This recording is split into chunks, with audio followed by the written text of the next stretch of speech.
میرب کی آمکانہ حرکتیں اس کا گھر تو خراب کر ہی دیں گی، اس کا گھر ٹوٹ جائے گا، لیکن میرب پر ایک اور الزام بھی ایڈ ہو جائے گا۔ جو علی ہوگا اور علی کا خاندان، وہ تو یہی سمجھے گا کہ میرب جو ہے اس کا چکر تھا کرمانی کے ساتھ، اور اس کی ماں کا بھی چکر تھا، اس لیے وہ وہاں پر گئی تھی اور پہلے ان کا ملنا ملانا تھا، جس کی وجہ سے جلدی جلدی اس نے رشتہ بھی توڑ دیا ہے۔ لیکن میرب جو ہے وہ بہت زیادہ ذہنی طور پر ڈسٹرب ہو چکی ہے، جس کی وجہ سے وہ واپس علی کے پاس جانا تو نہیں چاہے گی، لیکن علی سے محبت تو اسے بے انتہا ہوگی۔ وہاں پر بھی وہ علی کو یاد کرے گی، لیکن اس کی محبت جب آڑے آنے لگے گی، لیکن میرب بالکل سمجھنے کا نام نہیں لے گی۔ میرب جیسے اسے کچھ ٹائم کے لیے اسے ریسٹ چاہیے، اسے کوئی ٹائم سوچنے کا موقع چاہیے، تو میرب اب ضد لگا کر کرمانی کے فلیٹ پر ہی بیٹھ جائیں گی۔ جب اس کی ماں کرمانی کے فلیٹس کا کہیں گی کہ یہ آپ کے لیے ٹھیک نہیں ہے، تو پھر اب ماں سے ضد لگائیں گی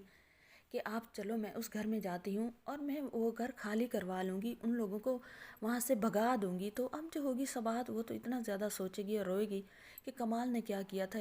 تم تو مجھے اور بھی زیادہ تنگ کرنے کے لیے آ گئی ہو۔ دوسری طرف آپ دیکھنے والے ہیں کہ جیسے ہی نرگس کے گھر میں رشتہ لے کر آئے گا وہ کمینہ انسان، جس کی وجہ سے عالیہ کی زندگی خراب ہوئی ہے، تو جو عبدل ہوگا وہ تو آگے سے اس بندے سے کہے گا کہ اس جگہ سے اٹھ کر چلے جاؤ، ورنہ میں تمہیں یہیں پر ہی مار دوں گا۔ جو ہوگی نرگس، وہ اپنے باپ کے سامنے آ جائے گی، وہ اپنے باپ سے کہے گی کہ بابا یہ آپ کیا کر رہے ہیں، میں محبت کرتی ہوں، میں انہی سے شادی کروں گی، مجھے کوئی مسئلہ نہیں ہے کہ ان کے بچے ہیں، ان کی بیوی ہے، جو بھی ہے، لیکن دوبارہ آپ ایسا انہیں نہیں کہیں گے۔ تو جو عبدل ہوگا اس کی تو آنکھیں بھی نیچے ہو جائیں گی اور وہ اب شرمندہ ہو کر رہ جائے گا۔ لیکن جو ہوگا وہ دوسرا آدمی ہوگا جو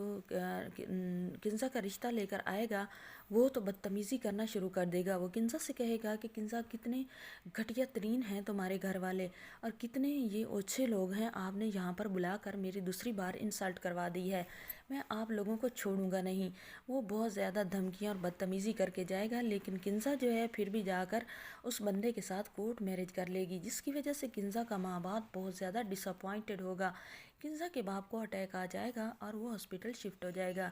اب کنزہ کا باپ جو ہے اب وہ کہے گا کہ کوئی عالیہ کو میرے پاس لے آؤ، میں عالیہ سے معافی مانگنا چاہتا ہوں، کیونکہ اس نے اپنی بیٹی کا جو الزام تھا بہو پر تھوپا تھا، اور وہ لڑکا اس کی بیٹی کے لیے آیا تھا، لیکن اسے لگا تھا کہ عالیہ کے لیے آیا ہے، اور عالیہ کو اس نے گھر سے نکال دیا تھا، جس کی وجہ سے اب اسے بہت زیادہ پچھتاوا ہوگا اور عالیہ کو بلانا چاہے گا۔ عالیہ کے گھر میں کال کریں گے عالیہ کو، لیکن عالیہ بھی اس بار جانا نہیں چاہے گی، اور عالیہ کا جو علی ماموں ہے وہ ان سے کال پر بات کرے گا اور انہیں کہے گا کہ کچھ دن ہیں، میں تھوڑے معاملات میں بیزی ہوں، پھر میں آپ لوگوں کو دیکھ لیتا ہوں، آپ لوگوں کا وہ حشر نشر کروں گا کہ آئینے میں شکل اپنی بھول جائیں گے۔ اب جو ہوں گے عالیہ کے سسرال والے نرگس لوگ، وہ تو فلی طور پر بہت زیادہ ڈپریشن میں ہوں گے کہ ایک تو ان کی بیٹی چلی گئی، اور دوسرا پتہ نہیں اب عالیہ کے معاملات میں ان کے ساتھ کیا بنتا ہے۔